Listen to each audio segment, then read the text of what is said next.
வீட்டுக்கு போயிருவோம். பார்க்கணும், பேசணும், சேர்ந்து டீ குடிக்கலாம், டிவி பார்க்கலாம், விளையாடலாம். இப்படி பேசுறதுல எவ்வளோ சந்தோஷம் இருக்கு. காசே செலவு பண்ணாம அன்பு செய்றதுல, அ காசே செலவு பண்ணாம அன்பு செய்றதுன்னா, எனக்கு ரொம்ப அதுதான் சரின்னு நெனைக்கிறேன். ஏன்னா வந்து, யார் வேணா பொருள வாங்கலாம் கடைக்கு போய். ஐய்யய்யோ! எவ்வளவு ஷாப்பிங் இருக்கு தெரியுமா? பயங்கர ஷாப்பிங். அவ்வளோ ஷாப்பிங் பண்ணலாம்.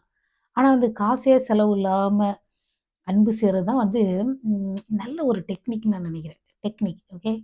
நீ இப்ப எல்லா கல்யாணத்துக்கு முன்னாடி கொஞ்சம் செலவாகும். கல்யாணத்துக்கு அப்புறம் செலவு பண்ண தேவையில்ல. அப்புறம் என்ன பிள்ளைங்களுக்கு தான் காசே பத்த மாட்டேங்குது. எவ்வளோ செலவு பண்ணாலும் பிள்ளைங்களுக்கு பத்த மாட்டேங்குது.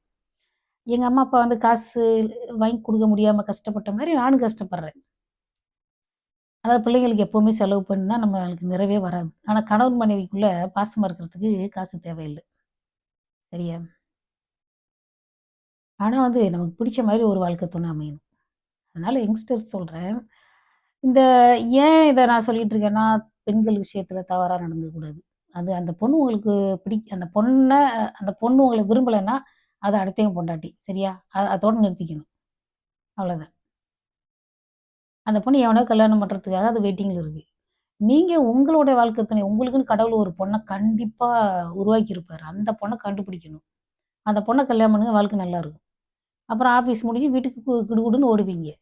ரொம்ப வாழ்க்கை நல்லா ரொம்ப சிம்பிள். வாழ்க்கை ரொம்ப சிம்பிள். ஏன் நம்ம இவ்வளோ காம்ப்ளிகேட்டட் ஆக்கிக்கிறோம்னு எனக்கு தெரியல.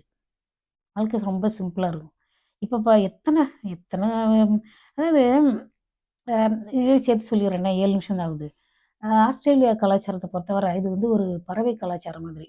பறவை எப்படின்னா, அ ஒரு இப்போ நம்ம அம்மா, அப்பா இருக்காங்கன்னா, அவங்களுக்கு ஒரு 4 பிள்ளைங்க இருக்குன்னு வச்சுக்கோங்க. அதுங்க கொஞ்சம் அவங்கள வந்து படிக்க வைப்பாங்க. நல்ல சாப்பாடு குடுப்பாங்க. நல்ல ஒரு டான்ஸு, பாட்டு அது இதுன்னு கத்துக் குடுக்குறாங்க. வாழ்க்கைக்கு தேவையான விஷயத்த கத்துக் குடுத்துருவாங்க.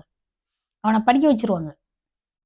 18 வயசோ, 20, 25 வயசோ அவனுக்கு படிப்பு சம்மந்தப்பட்ட செலவெல்லாம் பண்ணிருவாங்க.